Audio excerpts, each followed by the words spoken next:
शुभ समाचारों की बात करेंगे, लेकिन उससे पहली बात उन खबरों की जिस पर आज देश भर की नजरें रहने वाली हैं।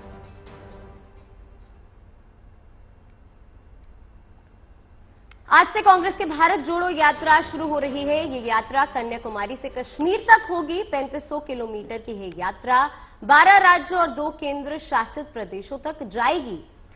आज नीतीश कुमार के दिल्ली दौरे का तीसरा दिन है। अब वो राष्ट्रपति और उपराष्ट्रपति से मुलाकात करेंगे। वहीं विपक्ष दलों के कुछ और नेताओं से आज उनकी मुलाकात हो सकती है।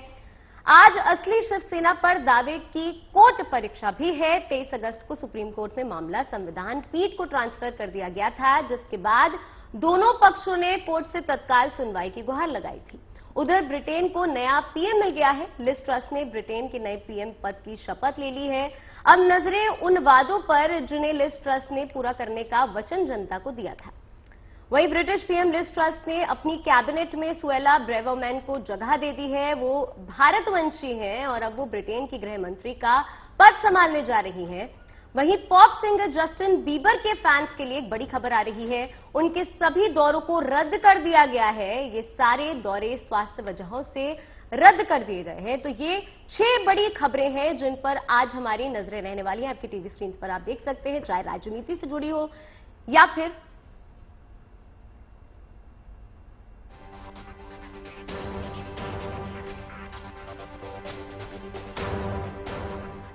बिल्कुल, बहुत महत्वपूर्ण खबरें बताई आपने सरगम सभी को। और देखिए, एक बहुत महत्वपूर्ण खबर यह है कि ब्रिटेन में जो नए प्रधानमंत्री चुन ली गई हैं और ब्रिटेन में ऋषि सुनक भले ही प्रधानमंत्री की रेस में पिछड़ गए हों, लेकिन नई ब्रिटिश प्रधानमंत्री लिज ट्रस ने अपने मंत्रिमंडल में भारतवंशी सुएला को अहम जिम्मेदारी दी है। उन्हें ब्रिटेन का गृह मंत्री बनाया गया है। गृह मंत्रालय तो ब्रिटेन में बहुत अहम माना जाता है, बहुत बड़ी जिम्मेदारी होती है। बोरिस जॉनसन की सरकार में सुएला से पहले इस पद पर प्रीति पटेल थी। उन्होंने सोमवार को लिज के प्रधानमंत्री चुने जाने के बाद इस्तीफा दे दिया, जिसके बाद इस पद के लिए लिज ने सुएला को इसके लिए चुना, नामित किया। उसके बाद बड़ा पदभार उनके नाम।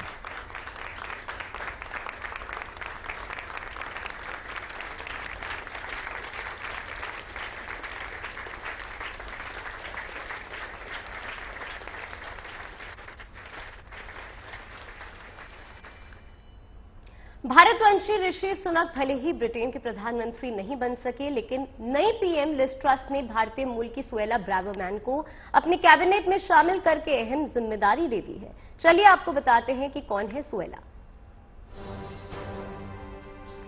फिलहाल ब्रिटेन के नए पीएम ने सबसे अहम मंत्रालय सुएला ब्रेवरमैन को देकर उन पर भरोसा जताया है। सुएला ब्रेवरमैन की मां हिंदू, तमिल और गोवा की मूल निवासी है। सुएला ने कैम्ब्रिज यूनिवर्सिटी से कानून की डिग्री हासिल की है। साल 2018 में सुएला ब्रेवरमैन ने रॉयल ब्रेवरमैन से विवाह किया था। सुएला ब्रेवरमैन का ताल्लुक बौद्ध धर्म से है, इसलिए उन्होंने धर्मपद ग्रंथ पर संसद में पद की शपथ ली थी। बोरिस जॉनसन की सरकार में सुएला ब्रेवरमैन अटॉर्नी जनरल रह चुकी हैं। सबसे खास बात यह है कि ट्रस की कैबिनेट में शीर्ष पद पर 4 महिलाओं को जगह दी गई है, जिसमें सुएला ब्रेवरमैन इनमें से एक। बात कुछ और खबरों की होगी। देखिए, बात अब सड़क पर सुरक्षा को लेकर हुए बड़े फैसले की करने जा रहे हैं। अगर आप कार या 4 पहिया मालिक हैं तो ये खबर आपके लिए बहुत महत्वपूर्ण हो जाती है। अगर अब तक आप गाड़ी में पीछे बैठे सीट बेल्ट नहीं लगाते थे, जो कि हमारी अमूमन आदत होती है, तो अब इसकी आदत डालनी होगी। आपको फाइन भुगतना पड़ सकता है। जी हां, सरकार अब इसके लिए जुर्माना लगाने की तैयारी कर रही है। यह ऐलान किया गया है कि सड़क एवं परिवहन मंत्री नितिन गडकरी ने तमाम एक्सीडेंट्स की घटनाओं को देखते हुए।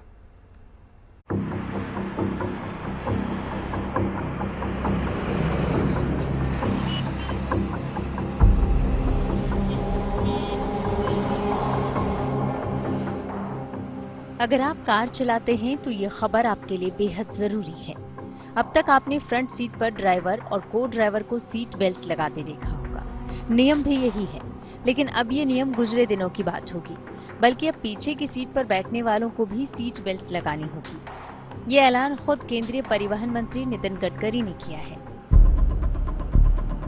गडकरी ने साफ किया है कि कार की पिछली सीट पर बैठने वाले को बेल्ट लगाना जरूरी होगा। ऐसा न करने की सूरत में उससे जुर्माना भी वसूल किया जा सकता है। इसी के साथ उन्होंने पिछली सीट पर सीट बेल्ट अलार्म लगाने के निर्देश कार कंपनियों को देने की बात भी कही है। अब तक सिर्फ ड्राइवर और को ड्राइवर की सीट बेल्ट न लगाने की सूरत में अलार्म बजता है। पीछे बैठने वाले लोगों को लगा दिए नहीं, उनको लगता है कि सामने वाले ने लगाना चाहिए। हमारा वास्तविक पीछे और सामने दोनों ने भी लगाना चाहिए। माना जा रहा है कि गडकरी का ये बयान साइरस मिस्त्री की हादसे में हुई मौत से जुड़ा है, जिसमें ये जानकारी सामने आई थी कि पिछली सीट पर बैठे मिस्त्री ने सीट बेल्ट नहीं लगाई थी।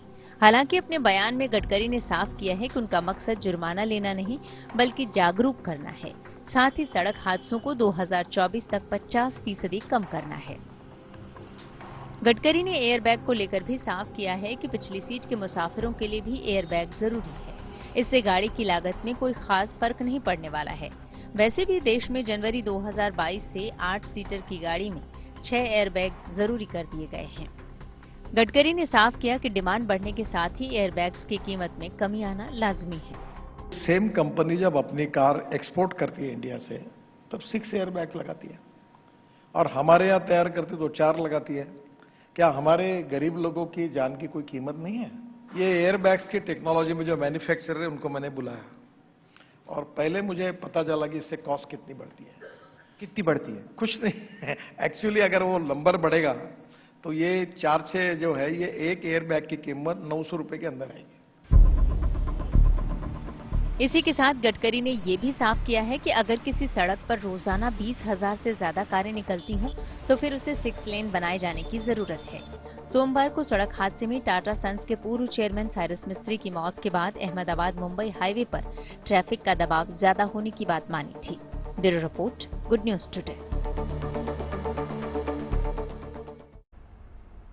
देश की हाईटेक सिटी बेंगलुरु इन दिनों कुदरती आपदा की मार झेल रही है। भारी बारिश और जल जमाव से आम जनजीवन पूरी तरीके से अस्त व्यस्त हो गया है। सबसे ज्यादा परेशानी ऑफिस जाने वालों को उठानी पड़ रही है। आईटी फर्म को इस बाढ़ और बारिश से काफी नुकसान हो रहा है। ऐसे में आईटी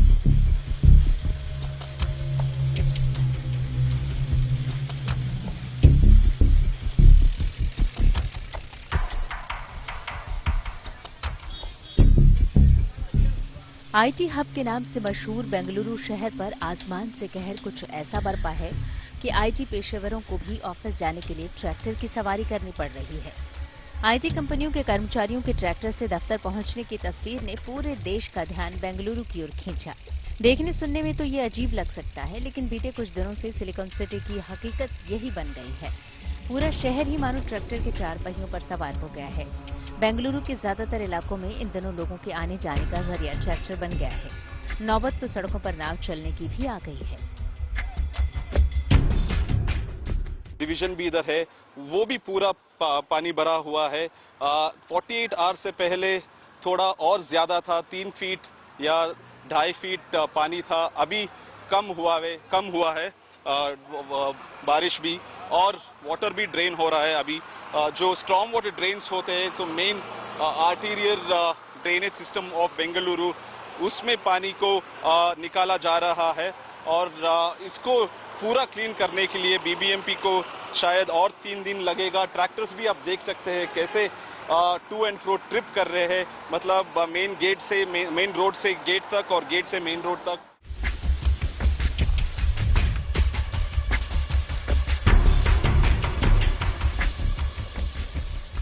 कंप्यूटर की तेज रफ्तार से भागने वाले इस हाईटेक शहर की रफ्तार थम गई है। शहर की सड़कें समंदर बन गई हैं। गाड़ियों का चलना दूभर हो गया है। हालात को देखते हुए कई आईटी कंपनियों ने अपने कर्मचारियों को घर से काम करने की सुविधा दी है। बावजूद इसके कई लोग दफ्तर जाकर काम करने को मजबूर हैं। लेकिन दिक्कत है कि जाएं तो जाएं कैसे। कैब्स जो है वो कोई बुक नहीं हो रही। आधे घंटे से हम कैब बुक कर रहे हैं, लेकिन कैब्स यहाँ पे बुक नहीं हो रही और ट्रैफिक तो बहुत ही खतरनाक है यहाँ पे। बहुत ज़्यादा बारिश आ रही है तो उसके चक्कर में काफ़ी दिक्कतें आ रही है। तो मतलब जैसे अभी हम बस से उतरे, लेकिन जब घर जाने के लिए निकले पैदल, तो जितने में अब अचानक से बारिश आ गई, कुछ पता नहीं चला। तो अब हम यहाँ पे वेट कर रहे हैं कि कब रुके। लगातार 2 दिनों से हो रही मूसलाधार बारिश से शहर का आईटी कॉरिडोर पानी से घिर गया है। शहर के जिन हिस्सों में ग्लोबल कंपनियां और घरेलू स्टार्टअप हैं, वो इलाका भी पानी से लबालब भरा है। एक अनुमान के मुताबिक बेंगलुरु में बारिश और जलभराव की वजह से अब तक 225 करोड़ रुपए का नुकसान हुआ है। बाढ़ और बारिश से उपजे हालात की गंभीरता को देखते हुए आईटी मिनिस्टर डॉक्टर अश्वत्थ नारायण ने आईटी कंपनियों के प्रमुखों को बातचीत के लिए बुलाया है। बुधवार शाम 5 बजे विधानसभा में आईटी कंपनियों के प्रमुखों के साथ ये बैठक होगी। बैठक में Infosys, Wipro, NASSCOM, Intel, TCS, Philips company के प्रतिनिधि शामिल होंगे। बेंगलुरु महानगर पालिका, बेंगलुरु जल बोर्ड के अधिकारी भी इस बैठक में हिस्सा लेंगे। बेंगलुरु सिटी पुलिस कमिश्नर भी इस मीटिंग में शामिल होंगे। मीटिंग में बारिश और जल जमाव की समस्या से कैसे निपटा जाएगा, उसका रोड मैप रखा जाएगा। शहर को बाढ़ और जल जमाव से बचाने के लिए 300 करोड़ का पैकेज जारी किया गया है, जिसके तहत सड़कों, ट्रांसफार्मर, बिजली के खंभों और स्कूलों जैसे बुनियादी ढांचों की मरम्मत का काम किया जाएगा। साथ ही वाटर ड्रेन निर्माण के लिए 1500 करोड़ रुपए अलग रखे गए हैं, जिसका काम बाढ़ का प्रभाव कम होने के बाद शुरू किया जाएगा। We have taken it as a challenge. Our officers, our engineers, our workers, our SDRF team is working 24/7. We have cleared a lot of encroachments and we are going to continue to clear them.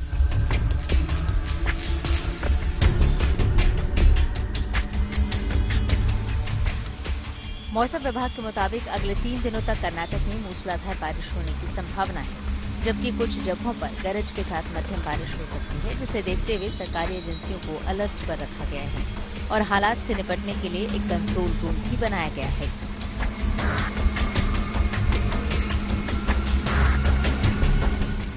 Bengaluru से Nagarjun, Dwarkanath, good news today.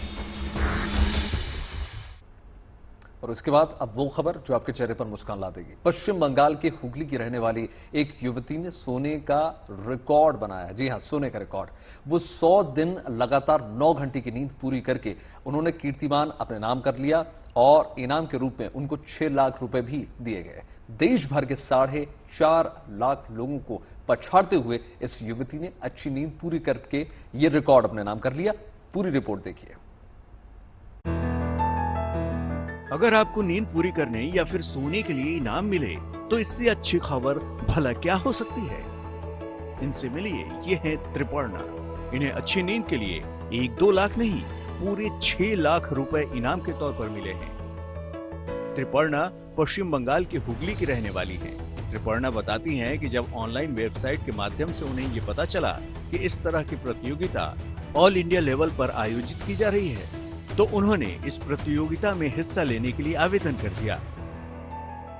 त्रिपर्णा ने लगातार 100 दिन 9 घंटा सोकर record बना दिया। इस प्रतियोगिता के लिए कुल 4.5 लाख प्रतियोगियों ने आवेदन किया था, जिनमें 15 प्रतियोगियों का चयन किया गया। इनमें से 4 लोगों को फाइनल स्तर पर प्रतियोगिता का विजेता बनने के लिए चुना गया।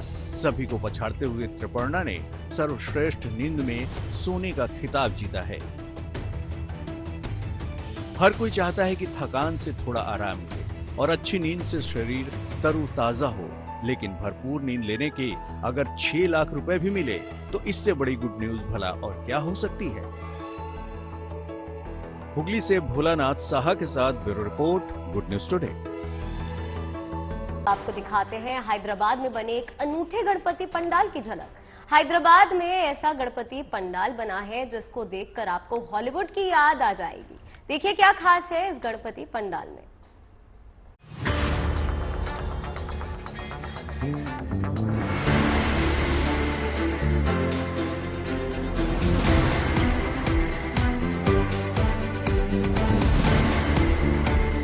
हैदराबाद में बना ये गणपति पंडाल तमाम लोगों को अपनी ओर आकर्षित कर रहा है। वजह ये है कि इस पंडाल में सिर्फ गणपति की ही प्रतिमा विराजमान नहीं है, बल्कि हॉलीवुड की फिल्म द अवेंजर्स के सुपर हीरो भी उनके साथ मौजूद है।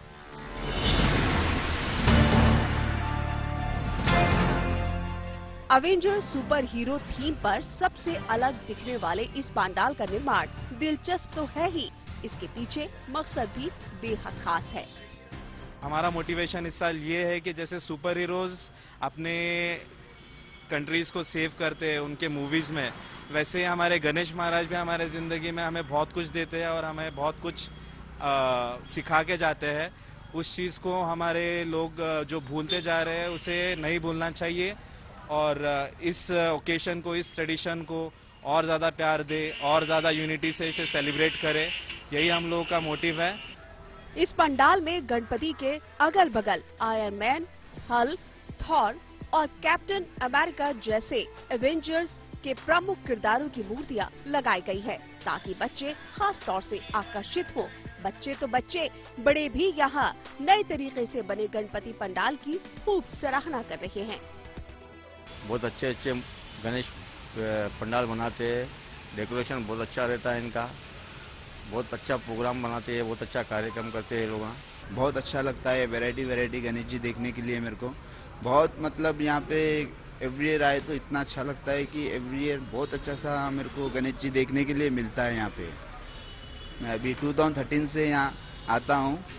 बहुत एंटीक गणेश एवरी ईयर अच्छा दिखता है मुझे।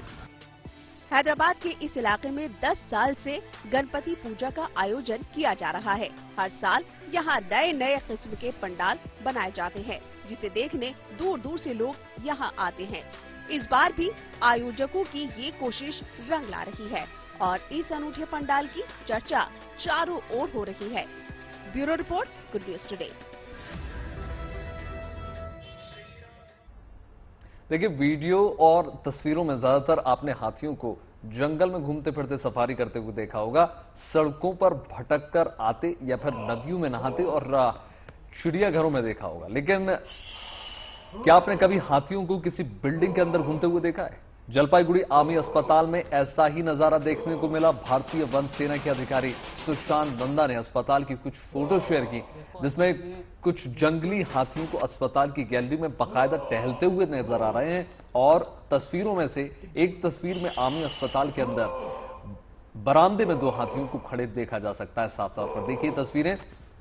और एक दूसरी तस्वीर में हाथी दरवाजे की तरफ झुका हुआ नजर आता है। इतना ही नहीं, हम आपको बता दें, आसपास कोई इंसान नजर नहीं आ रहा। ऐसा लग रहा है कि सुनसान पाकर दोनों अस्पताल घुस आए और आनंद लेने चले आए अस्पताल।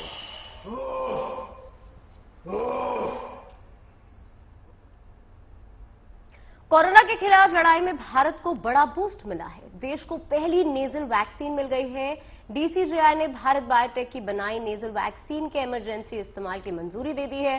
फिलहाल नेजल वैक्सीन को 18 साल और इससे ज्यादा उम्र के लोगों के लिए मंजूरी दी गई है।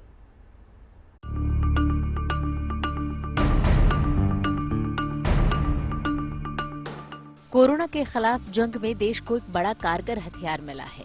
यह हथियार है नेजल वैक्सीन, जिसके इमरजेंसी इस्तेमाल को मंजूरी मिल गई है। Drug controller general of India ने देश की पहली नेजल वैक्सीन को आपातकालीन उपयोग के लिए मंजूरी दी है। भारत बायोटेक की इस वैक्सीन का नाम BBV154 है। ये भारत का कोविड-19 वायरस के लिए नाक से दिया जाने वाला पहला टीका होगा। फिलहाल 18 साल और उससे ज्यादा उम्र के लोगों को नेजल वैक्सीन दी जा सकेगी। माना जा रहा है कि इससे भारत में कोरोना के खिलाफ जंग को इस वैक्सीन से एक नई मजबूती मिलेगी। केंद्रीय स्वास्थ्य मंत्री डॉक्टर मनसुख मंडाविया ने ट्वीट कर ये जानकारी दी। मंडाविया ने ट्वीट करते हुए लिखा कि कोविड-19 के खिलाफ लड़ाई में भारत ने एक बड़ी छलांग लगाई है। भारत बायोटेक के नाक के रास्ते दी जाने वाली कोरोना वैक्सीन को डीसीजीआई की मंजूरी मिल गई है। ये दावा भारत में 18 साल से ज्यादा के लोगों को इमरजेंसी की हालत में दी जा सकेगी। नेजल वैक्सीन की खास बात यह है कि ये वैक्सीन बेहद सुविधाजनक और प्रभावी तकनीक है। सुविधाजनक इसलिए है क्योंकि इसमें इंजेक्शन की जरूरत नहीं होती, सीधे नाक में 2 बूंद डालनी है। और प्रभावी इसलिए क्योंकि नेजल वैक्सीन सुई रहित और तेजी से असर करने वाला वैक्सीन है। ये टीकाकरण का सबसे बढ़िया तरीका माना जाता है। वायरस नाक के जरिए शरीर पर हमला करता है और ये वैक्सीन नाक में ही सुरक्षा कवच बनाती है। नेजल वैक्सीन कोरोना के खिलाफ जल्दी असर करती है क्योंकि ये नाक, मुंह और फेफड़ों में इम्यून रिस्पॉन्स पैदा करती है। इसका उत्पादन आसान है और स्टोरेज की समस्या भी नहीं है। इसको देने के लिए स्वास्थ्य कर्मियों को किसी खास किस्म के प्रशिक्षण की जरूरत नहीं है। सुई से होने वाले संक्रमण और जख्म की आशंका भी नहीं होगी। भारत बायोटेक ने नेजल वैक्सीन का 4000 वॉलंटियर्स पर क्लिनिकल ट्रायल किया। इनमें से किसी पर इसका कोई साइड इफेक्ट देखने को नहीं मिला। अगस्त महीने में तीसरे चरण के क्लिनिकल ट्रायल के बाद साफ हो गया था कि नेजल वैक्सीन इस्तेमाल के लिए सुरक्षित है। फिलहाल तो 18+ के लिए नेजल वैक्सीन के इमरजेंसी इस्तेमाल को मंजूरी मिली है, लेकिन आने वाले दिनों में इसे 18 साल से कम उम्र वालों के लिए लागू किया जा सकता है और तब बच्चों को टीका लगाना आसान और सुविधाजनक होगा। मिलन शर्मा के साथ bureau report, good news today. देखिए, बीते वक्त के साथ आपने देखा होगा कि बिजली संकट किस प्रकार गहराता जा रहा है, लेकिन चंडीगढ़ ने शहर में बिजली खपत में आत्मनिर्भर बनने के लिए सोलर एनर्जी की तरफ अपना रुख कर लिया। प्रशासन अब हर उस संभावना की तलाश कर रहा है जहां पर सोलर एनर्जी के लिए प्रोजेक्ट लगाए जा सके। शहर में सोलर एनर्जी को बढ़ावा देने के लिए एक विशेष प्लान भी तैयार कर लिया गया है, जिसके तहत देखिए अब सिर्फ छत ही नहीं बल्कि शहर के सभी ओपन एरिया और वाटर के तैरते सोलर प्रोजेक्ट को भी लगातार बनाया जा रहा है। हम रोज आपको ऐसी रिपोर्ट्स भी दिखाते हैं। शहर के देखिए धनास झील में 500 किलोवाट फ्लोटिंग सोलर पैनल लगाए गए।